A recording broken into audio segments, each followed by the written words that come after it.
මේ මෙහෙයට සහභාගී වෙන සියලු දෙනාම මම ආදරයෙන් පිළිගන්නවා. අපි දැන් මෙම මෙහෙය දෙවියන් වහන්සේට බාර දෙමු. අපි යාඥා කරමු. පියාණෙනි, ගෞරවයත් මහිමයත් මගේ දෙවියන් වහන්සේටමයි. මේ උදෑසන ඔබ වහන්සේව නමකින් ඔබ වහන්සේට ප්‍රශංසා කරන්න, ඔබ වහන්සේට ස්තුති කරන්න මේ අවස්ථාව ලබා දුන් මගේ පියාණෙනි, ඔබ වහන්සේට ස්තුතියි. මේ ආරම්භය කරන මේ මොහොතේ සිට අවසානයේ දක්වා පියාණෙනි මා සමග සිටින්න. ඒ වගේම මේ මෙහෙයට සහභාගී වූ සියලු දෙනාටම ඔබ වහන්සේගේ ආශිර්වාදය ලැබේවා. ආමේන්. අපි මේ මොහොතේ ස්වාමීන් වහන්සේට ප්‍රශංසා කරනවා ගීතිකා පොතේ 313 වෙනි ගීතිකාව ගායනා කරනවා.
ප්‍රශංසාව කියන්නේ දෙවියන් වහන්සේට ආදරය කරන අය විසින් කරන ස්තුතිය. සත්‍ය නමස්කාරයේ හදවත තුළ ඇත්තේ ප්‍රශංසාව. ඒ වගේම දෙවියන් වහන්සේ ඔබට කර ඇති මහත්ය අවබෝධ කරගන්න විට ඔබ වැඩි වැඩියෙන් උන්වහන්සේට ප්‍රතිචාර දක්වන්නේ ප්‍රශංසාවයි. ඒ වගේම දෙවියන් වහන්සේ කවුරුද? උන්වහන්සේ ඔබට කොපමණ ප්‍රේම කරනවාද යන්නේ හඳුනා ගැනීම තුළ උන්වහන්සේට ඔබේ ප්‍රශංසාව ගලා යන්නට ඉඩ හරිනවා.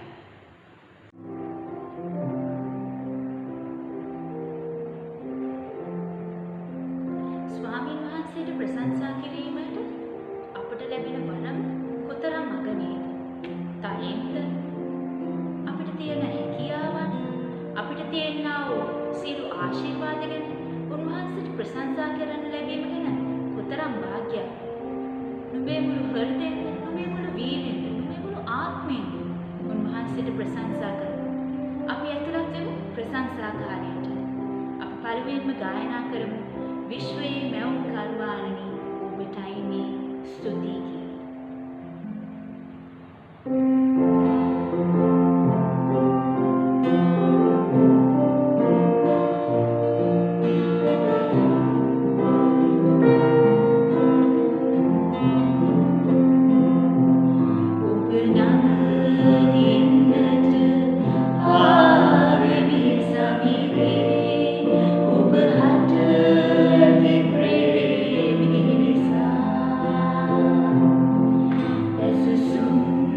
කී.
දෙවියන් වහන්සේ කියන සෑම දෙයකදීම සමිඳුන් සිහි කරන්න එතුමාණන් ඔබට හරි මඟ පෙන්වනවා ඇති.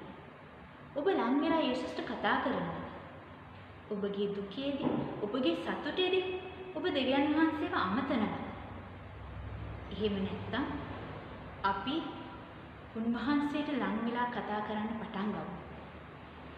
අපගේ වචන ඇසෙන්නේ නැති තරමට උන්වහන්සේගේ කන් විහිරි වෙලා නැහැ. පටන් ගමු අපි ලං වෙන්න යේසුස් වහන්සේට.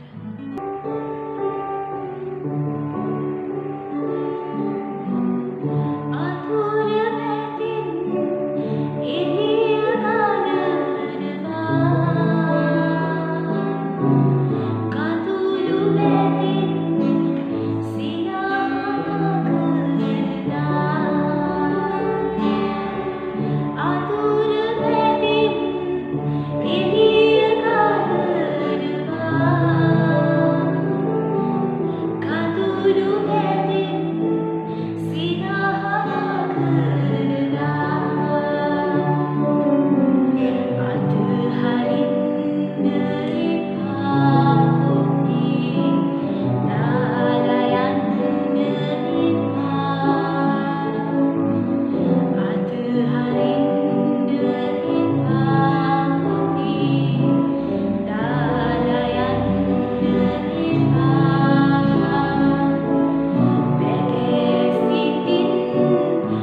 ස්වාමීන් වහන්සේට ප්‍රශංසා කරමින් කෙටි සංගීත කීපයක් ගායනා කරමු.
ඔබගේ ආත්මයෙන් ඔබගේ මුළු හෘදයෙන්ද ඔබේ මුළු වීර්යයෙන් ඒ බලයේ සෙනග වෙන්න කැප වෙනවා.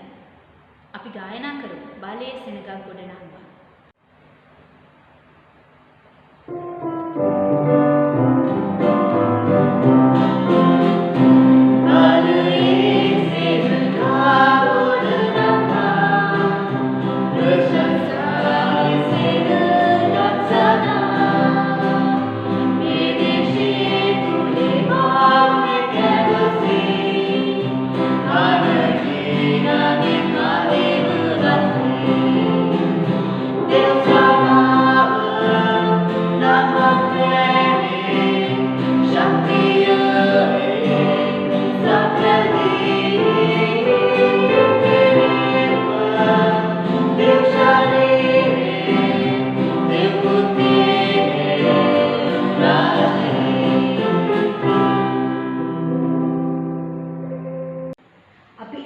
ප්‍රකාශ කරන්නට යාත්‍රා පොතේ 13 වෙනි පිටුවට බෙදලා ගන්නවා. නයිසින් නම් ඇදහිල්ල ක්‍රමයට අනුව අපි ඇදහිල්ල ප්‍රකාශ කරමු. ස්වර්ගයේද පෘථිවියේද පෙළෙන නොපෙළෙන සියල්ලද නැවුම් කාර්යාණන් වන සීල බල ඇති පියාණන් වන එකම දෙවියන් වහන්සේ අදහයි. දෙවියන් වහන්සේගේ ඒකජාතික පුත්‍රයාණන් වන සියලු ලෝකයන් මැවීමට පළමුව සුවකීය ඥානන් හට දාවූ දෙවියන්ගේ දෙවිවරු ආලෝකයෙන් ආලෝකයේ සැබෑ දෙවියන්ගේ සැබෑ දෙවිවරු නොමවන ලදුව ජනිත කරන ලද පියාණන් හා එකම ස්වභාවය ඇති මවනවත් සියල්ලට කර්තෘ එකම ස්වාමීන් වන යේසුස් ක්‍රිස්තුස් වහන්සේ අදහමි. උන්වහන්සේ මනුෂ්‍ය වන අප හා අපේ ගැලවීම උදෙසා ස්වර්ගයෙන් දැස ශුද්ධාත්මයාණන් කරුණ කොටගෙන මරියාණන් කන්‍යාවකගෙන් මිනිසත් බව රැගෙන මනුෂ්‍යව අප උදෙසා පොන්තියුස් පිලාත් යටතේ කුරුසියේ ඇනගසන ලැබ වද දිව තැන්පත් කරනු ලැබ තුන්වෙනි දින ශුද්ධ විවිධකාරයට නැවත නැගිට ස්වර්ගයට නැගී පියාණන්ගේ දකුණු භාගයේ වැඩ සිටින බවද උන්වහන්සේ ජීවත් වන්නවුන් හා මලවුන් විනිශ්චය කරන පිණිස මහිමයෙන් යුක්තව නැවත එන බවද උන්වහන්සේගේ රාජ්‍ය කෙළවර නොවන බවද අදහයි. පියාණන් හා පුත්‍රයාණන් කෙරෙහි නික්මෙන පියාණන් හා පුත්‍රයාණන් සමග නමස්කාරය හා මහිමය ලබන දිවසුවරුන් කරුණ කොටගෙන කතා කළ ස්වාමීන් ජීවන දායකයන්න් වන ශුද්ධාත්මයන් වහන්සේ දාධාරි ශුද්ධ සමස්ත ලෝක අපෝස්තලික එකම සභාව පවත්නා බව අදහයි. පව්කමාව පිණිස එකම බෞතිස්මයද පිළිගන්නේ. මලවුන්ගේ නැගිටීමද පරලොව ජීවනයේද බලා සිටින. ආමේන්. අපි පාපොච්චාරණය සඳහා සූදානම් වෙමු. අපි යාඥා කරමු. අපි ස්වල්ප වේලාවක් නිශ්ශබ්දව සිටිමු. පාපය යනු දෙවියන් වහන්සේගේ සදහටම ගෙන්වීම සදාකාලික මරණය. අපි පව්කරුවන් මෙන් උපත ලැබ සිටින නිසා අපේ සාමාන්‍ය කැමැත්ත දෙවියන් වහන්සේගේ කැමැත්තට වඩා අපේ අභිමතයේ ලෙස ක්‍රියා කිරීම. එබැවින් අපේ වරදට අපි වගකිව යුතුයි. පසුතැවිලි විය යුතුයි. සමාව ගත යුතුයි. මේ මොහොතේ අපේ යහපත් සිතුවිලි ආශාවන් වෙනුවෙන් ඇතුළු ස්වරූපයෙන් පවිත්‍ර වන්නට දෙවියන් වහන්සේට අයදී. මන්ද නිවැරදි කල්පියාව ඇතිවන්නේ හදවතක් සහ ආත්මයක් පිරිසිදු කර ගැනීමෙන් පමණයි. ඒ නිසා මේ මොහොතේ අපේ පාපය වෙනුවෙන් දෙවියන් වහන්සේගේ දෙපා මුල වැඳ වැටෙමු. පියාණනි, ඔබ වහන්සේ සම්බන්ධයෙන් අපේ සියලු අමතක වීම ගැන ඔබ වහන්සේට ප්‍රශංසා කිරීම හා ස්තුති දීම අතපසු කිරීම ගැන මුවින් පමණ ප්‍රශංසා කිරීම ගැන සමා වෙන්න මගේ පියාණනි. අපේ අයිතිකම් කරුණ කොටගෙන ඔබ වහන්සේට අගෞරවය කළා නම් යේසුස් වහන්සේ තුළ පැවති ජීවිතාකල්ප අප තුළ නොතිබුණා නම් අපේම යහපත ගැන සිතුවා නම් පුහුමානේ පක්ෂවාදීකම් කිසිවක් කළා නම් අන් අයව උතුම් කොට නොසැලකුවා නම් අපේ සහකාර අයට අපරණාවන්ත ලෙස ක්‍රියා කරමින් නිකරුණේ කෝප වෙන ඔවුන්හට කමා නොවී පරිදැනීමේ ආත්මයකින් යුතුව සිටියා නම් කමා වෙන වගේ පියාණනි. අපි සියලු දෙනා එක්ක ස්වාමීන් වහන්සේගේ යාඥාව කරමු. ස්වර්ගයේ වැඩ සිටින අපගේ පියාණන් වහන්සේ ඔබ වහන්සේගේ නාමයට ගෞරව වේවා. ඔබ වහන්සේගේ රාජ්‍යය ඔබ වහන්සේගේ කැමැත්ත ස්වර්ගයෙන් භූමියේද කරනු ලැබේවා. අපේ දවස් පුතා භෝජනය අපට අද දුන්නු මැනවි. අපට වැරදි කරන අයට අප කමා වෙන්නාක් මෙන් අපේ වැරදි වලට කමා වූ මැනවි. අප පරීක්ෂාවට නොපමුණුවා නපුරෙන් අප ගලවාගත මැනවි. මක්නිසාද රාජ්‍ය බලය මහිමය ඔබ වහන්සේගේම. ආමේන්. බයිබලයේ කියවීම ශුද්ධ යොහාන්තුමාගේ සුභාරංචියේ 35 වන පදය සහ 41 වන පදයේ සිට 51 වන පදය දක්වා. යේසුස් වහන්සේ කතා කොට ජීවනදායක ආහාරය මමයි. මා වෙත පැමිණෙන යමෙක් වේද ඌට සාගිනී නොවන්නේය. මා අදහන යමෙක් වේද ඌට කිසි කලක පිපාසය නොවන්නේය. එවිට ස්වර්ගයෙන් පහළ වූ ආහාරය මමයි උන්වහන්සේ වදාළ බැවින් ජුදෙවරු උන්වහන්සේගෙන් මැසිවිල කියන්නේ මොහු ජෝසෙෆ්ගේ පුත් යේසුස් නොවේද? අප මොහුගේ මවද කියා හඳුනන්නේ නැද්ද? මම ස්වර්ගයෙන් බැස්සෙමි ඔහු දැන් කියන්නේ කෙසේදයි කීහ. යේසුස් වහන්සේ ඔවුන් අමතමින් ඔබ අතරෙහි මැසිවිලි නොදොඩන්න. මා ඉවා වදාළ පියාණන් වහන්සේ තමන් වෙත ඇදගන්නා අයෙකුට මිස අන් කිසිවෙකුට මා වෙතට පැමිණිය නොහැකිය. මම අන්තිම දවසේදී ඔහු උත්ථාන කරන්නෙමි. සියල්ලෝම දෙවියන් වහන්සේ විසින් උගන්වනු ලබති දිවසාවලියෙහි ලියා ඇත. දෙවියන් වහන්සේට සමන් දී උන්වහන්සේගෙන් ඉගෙනගත් සියල්ලෝම මා වෙත එති. දෙවියන් වහන්සේ වෙතින් පැමිණෙන තැනන් වහන්සේ හැර අන් කිසිවෙකු දෙවියන් වහන්සේ දැක ඇතැයි මේ අදහස් නොකරති. උන්වහන්සේ පමණක් පියාණන් වහන්සේ දැක ඇත. ඒකාන්තයෙන්ම මම ඔබට කියමි.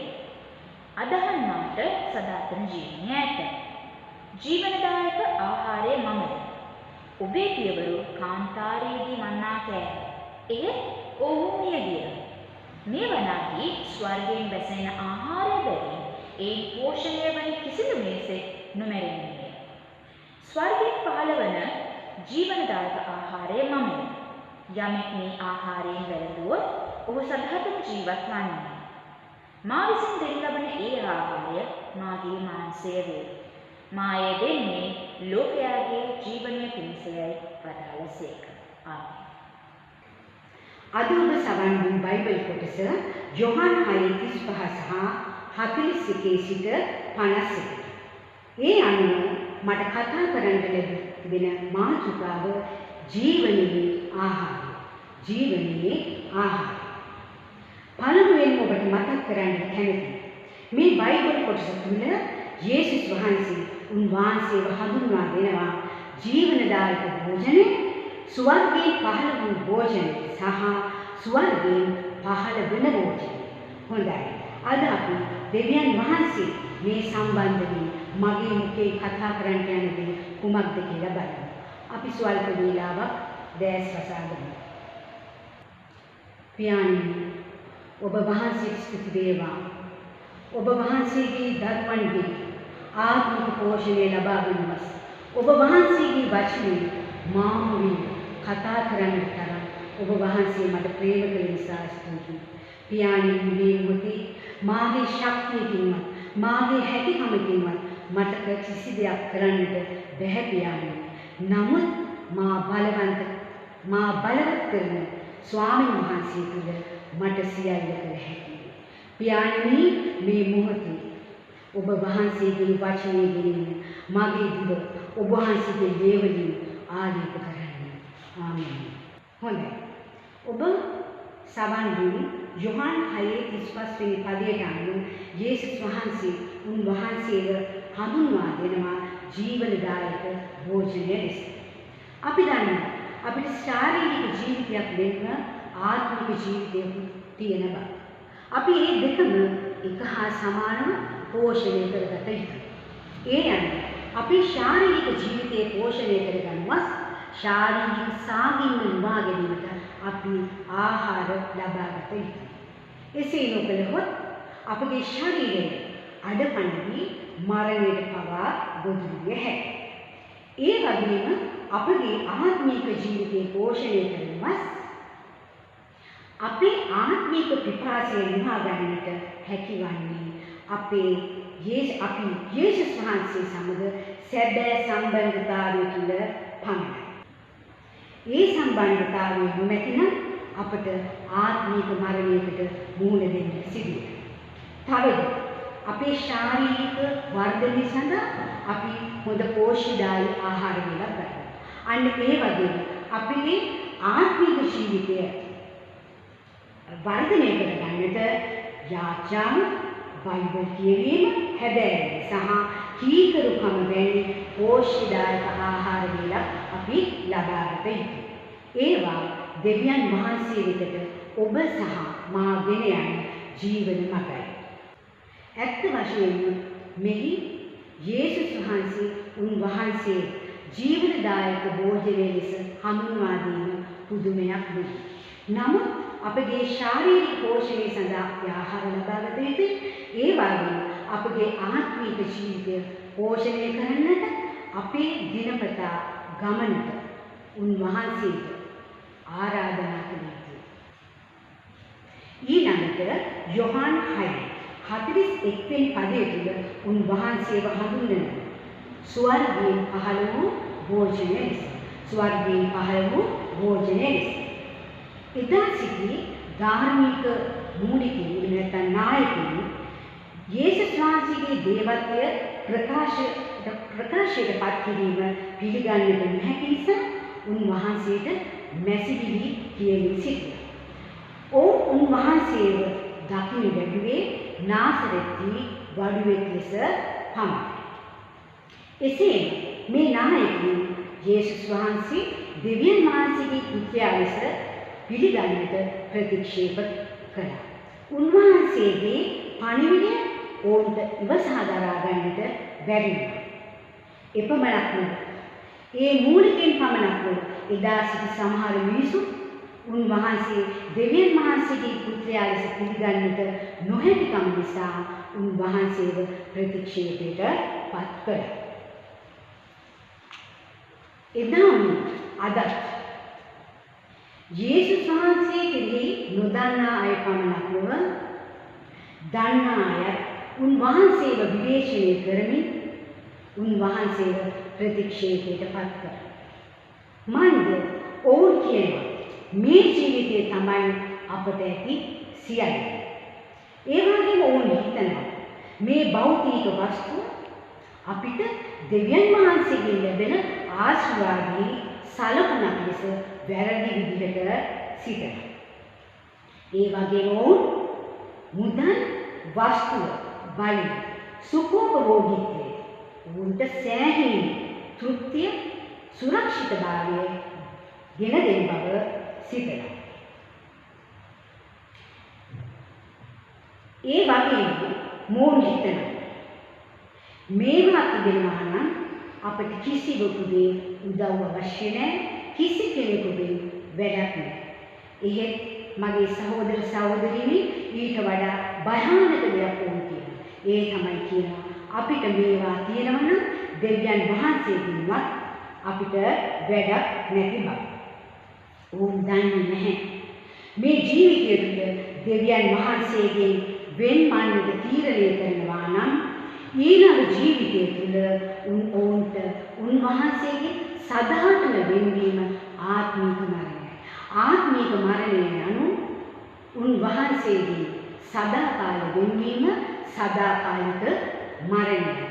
ඔවුන්ගේ ජීවිත ගමනාන්තය කෙලවර වහින්නේ ගෙන්ද ගමන දැවෙන ගිනිවිලක් නැද අකමැත්තෙන් වුවද මටම ප්‍රකාශ කරන්නට කැමැතියි. ඇත්ත වශයෙන්ම මේ භෞතික වස්තුව අනතුරුදායක වන්නට පුළුවන්. මන්ද යේසුස් වහන්සේ අපට මඟ පෙන්වන සදාතන ජීවනයේ දෙසට උදාසීන බව ඇති කරන බැරි. ඔබට මතක් කරන්න කැමතියි. සදාතන ජීවනයේ ඔබට සැලසෙන යේසුස් වහන්සේ සමග සැබෑ සම්බන්ධතාවය තුළ මිස මේ తాවකාලික වස්තුව සහ සතුටේ කිසිම වටිනාකමක් නැති බව. ඒ වගේම ඔබට මතක් කරන්නට කැමතියි මේ භෞතික වස්තුව සහ తాවකාලික ජීවිතය අතර දවසක අපට යේසුස් වහන්සේ සමග උන්වහන්සේගේ ඒ ලස්සන නිවස තුළ ජීවත් වන්නට යන්නට තිබෙනවා. ඉතින් මේ ජීවිතේ ඉතාම වාසනාවන්ත මන්ද ඒ නිවස තුළට යන්නට නම් අපි මේ ජීවිතය තුළ අපට සූදානම් වන්නට තියෙනවා. උන්වහන්සේගේ කැමැත්තට අනුව ජීවත් වෙන්න තියෙනවා. එසේ නොමැතිව අපි මරණයෙන් පසු උන්වහන්සේ තුළට ගිහිල්ලා අපිට උන්වහන්සේ වෙනුවෙන් කරන්නට යමක් නැත.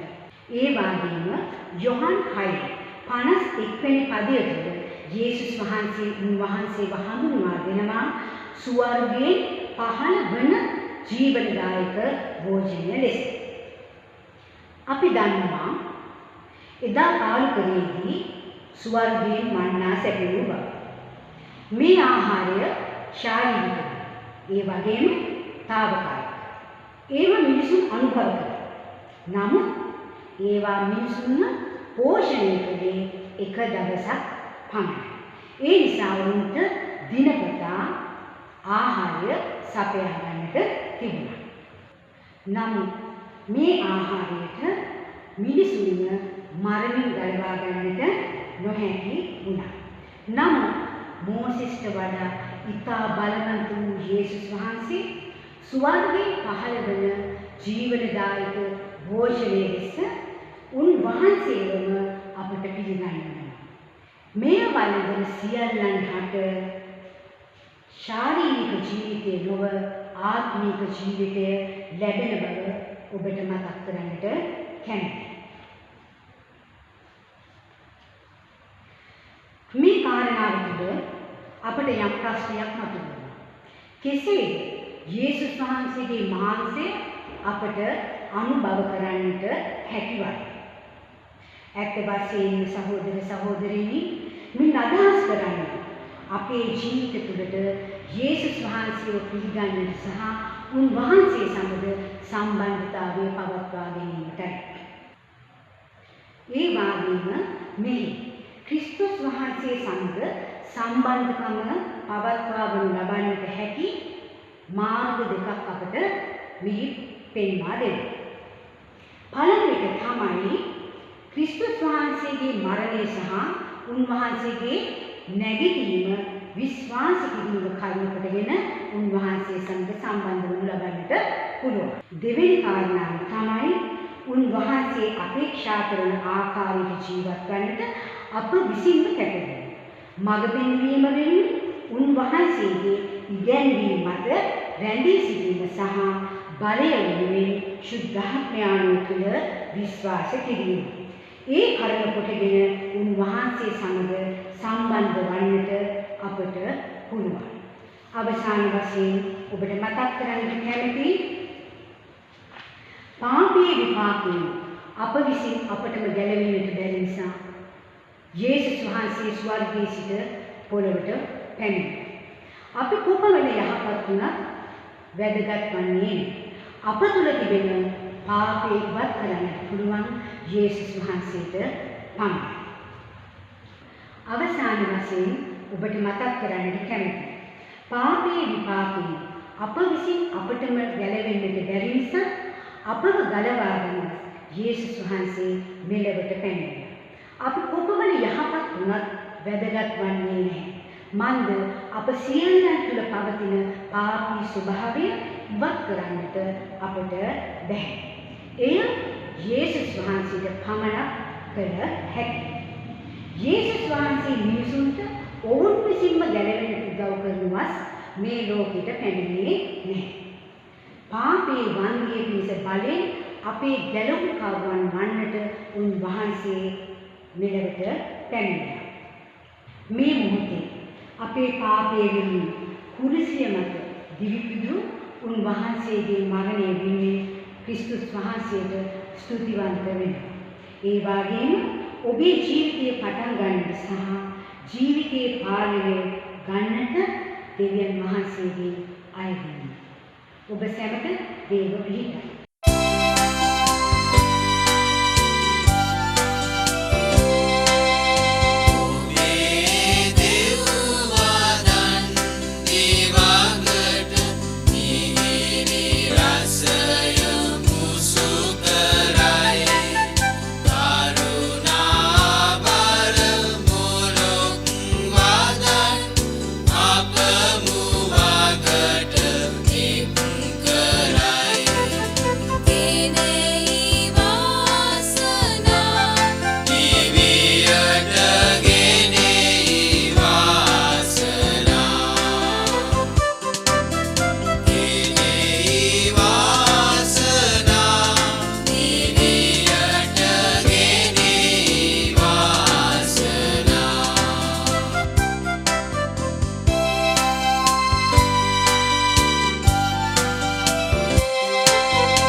අපි අනුග්‍රහය සඳහා හිස නමමු.